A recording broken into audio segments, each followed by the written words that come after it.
Bonjour et bienvenue dans cette revue d'ActualiTech. Pour la recherche de VPN, faites attention car il y a du phishing sur les sites pour vous voler vos informations professionnelles. Cela a été remonté par Microsoft. C'est souvent des sites copiés, donc je vous invite à vérifier que c'est les sites officiels et à vérifier l'URL. Ensuite, un ransomware utilise le système ClickFix pour hacker des sites. Le système ClickFix n'a pas la même base. De base, on compromet le firewall, on scanne les ports, on compromet l'utilisateur et on remonte de cette façon. Pour le système ClickFix, on corrompt le système WordPress du site. Ensuite, on utilise les credentials et ensuite on a accès au système. Donc c'est intéressant de voir qu'il y a de nouvelles techniques pour compromettre les sites qui est apparu. Ensuite, Graceworms utilise les extensions du site OpenVSX pour corrompre, pour accéder au système. Donc si vous utilisez OpenVSX, faites attention parce que sur la marketplace, il y a plusieurs dizaines, il y a 72 extensions malicieuses. Ensuite, on va faire un tour du côté du CERT.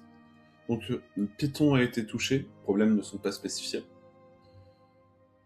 Également, Mattermost Server a été touché. Les problèmes ne sont pas spécifiques et ça touche les versions suivantes. Ensuite, Kaspersky a été touché. L'éditeur n'a pas communiqué les problèmes et ces versions-ci sont touchées. Ensuite, Microsoft Edge a un problème. L'impact est non spécifié et ça touche toutes les versions inférieures à celle-ci. Donc mettez à jour votre système. Ensuite, il y a eu des failles trouvées dans Redim, dans ces versions-là. Elles permettent une injection de code indirect à distance et les impacts sont non spécifiés par le constructeur. Ensuite, les produits Microsoft suivants ont eu un souci. L'éditeur n'a pas communiqué l'impact. Ensuite, Spring AI a eu des problèmes dans ces versions aussi. Elle permet une injection SQL. Ensuite, Xen a eu un problème dans ces versions-ci. Elle permet une élévation de privilèges, un déni de service et une atteinte à la confidentialité des données, donc c'est assez important. Du côté des IA, un sondage est passé, et la grande majorité, 90% des personnes, ne sont pas sereins pour communiquer des données personnelles, des données sensibles à l'IA.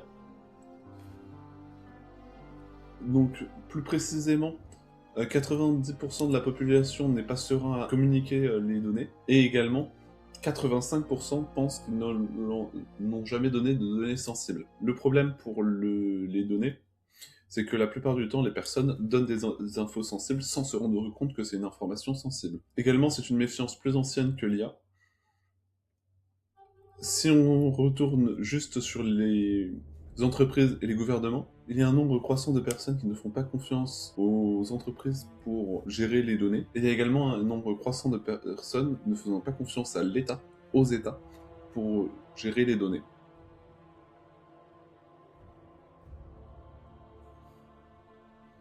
Également, pour la sécurité des données, une grande majorité des personnes sont résignées au fait que leurs informations sont dans la nature. Je trouve que ça va être difficile c'est difficile de mettre en place des protections et que ça ne vaut pas la peine. Et enfin, les mesures prises majoritairement, donc les premières, celles en verte, représentent l'arrêt de l'utilisation d'un système, et en bleu sont les mesures spécifiques. On a fait des recherches pour ces mesures-là.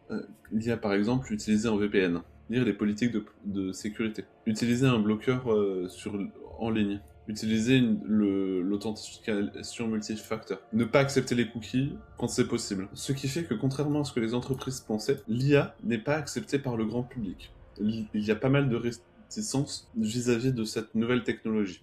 L'IA est partout, mais les chefs de la sécurité des informations utilisent toujours des méthodes de sécurisation anciennes, pré-IA, pour leur système. La majorité trouve cela pas pertinent, mais l'IA est partout, et surtout n'est pas forcément visible.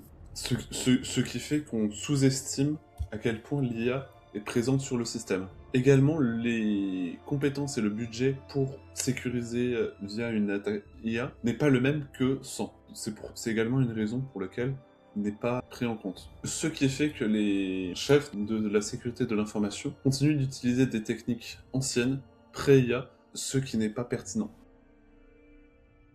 Ensuite, on va passer aux crypto. Des faux sites PudgyWords volent vos mots de passe crypto et dévalisent vos comptes. Finalement, on va parler d'une affaire particulière. En Corée du Sud, un policier a communiqué le mot de passe d'une crypto-monnaie. Quelqu'un a instantanément volé 4,4 millions de dollars en crypto. Pour changer de registre, Instagram retire le chiffrement end-to-end en mai.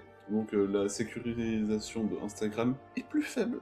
Et également d'un point de vue business, Nvidia jumelle son IA avec des robots physiques de rendement dans l'industrie. Il le met dans des robots humanoïdes et pour faire des tâches variées et encore plus remplacer certains métiers. Merci d'avoir écouté cette revue d'actualité et à demain pour plus de news.